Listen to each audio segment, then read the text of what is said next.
Nung bata ako, mga elementary or high school, lolo ko nagkaroon ng TB, then father ko nagkaroon ng TB. Then ako, nagkaroon din ako noon ng TB. Yung naka 2 months, 3 months lang ako ng gamot, tinigil ko na kasi alam ko na okay na ako. Then, naulit-uli yan nung kasi nagpa-x-ray ako. Same lang din ang ginawa ko, tinistop ko na. Then iyon, nung 2017, naramdaman ko ulit na pumapayat ako, ganyan-ganyan. Then pinag-gene expert ako, ang nakita kong result doon is MDR-TB.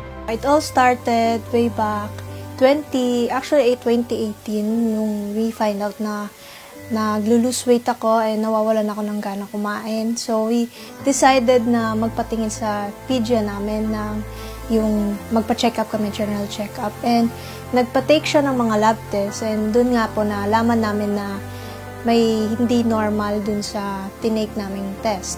Nung nalaman ko po na yun nga po, TB yung sakit ko, syempre po at first medyo na-disappoint and parang nahiya po ako sa sarili ko dahil knowing TB parang yung discrimination ng mga tao, parang ay may sakit ka, parang kailangan ka naming layuan.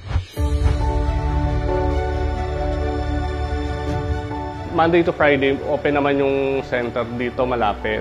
So nilalakad ko lang. Noong time na yun, pumunta ako, hindi ko naman kasi alam na may schedule pala yung mga bata-bata doon, yung mga babies. Yung nurse, tinanong ako kung anong sadya ko doon. Sabi ko, ay magpapa-inject ng strep to. Sabi niya, hindi pa sigaw pero malakas yung boses niya. Narinig lahat ng nakapilang nanay na may dalang babies. Ang sabi niya, hindi schedule na may TB ngayon. So parang napahiya ako.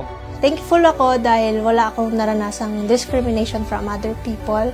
And sa help and support ng family ko, pinaramdam nila na hindi ako nag-iisa. And kahit may sakit ka, patuloy mo lang and gawin mo yung tama na mas makakabuti sa'yo para mas mapadali yung paggaling.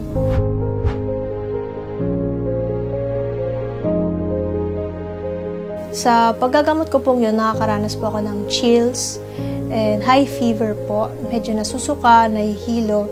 And then, sa side effects po na yun, lagi po akong natutulog on time. And there comes a time na kailangan pong gumising na madaling araw, yung first phase po ng medication ko. By 4 a.m. gumigising na po ako dahil papasok din po ako ng school noon, so I have to adjust.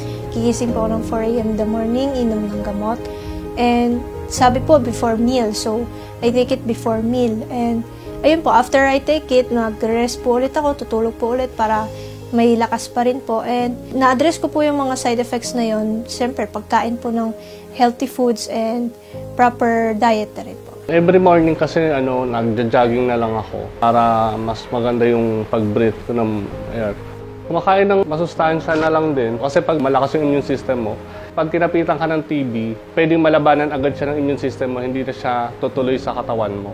Kaya mas maganda talaga, healthy talaga yung mga kinakain mo, yung mga ginagawa mo. It is treatable. So, nagkaroon ako ng courage and hope na maggagamot siya. So, yung in-explain na kung ano yung mga gamot na kailangan i-take, consistent ko pong iniinom yon religiously, kung may time po, sinusunod ko po yung time na yon. Ang masasabi ko sa mga TB patient na naggagamot ngayon, mas maganda isipin nyo talaga na matapos nyo yung gamot. Kahit anong struggle, kayanin. Kumuha kayo ng motivation kung ano yung makakapag-motivate sa inyo para matapos ang gamutan. Kasi ako, ang naging isip ko, yung pagtingin sa chart ko na malapit na matapos. It takes effort to save life. It takes unconditional love. It takes support from the family.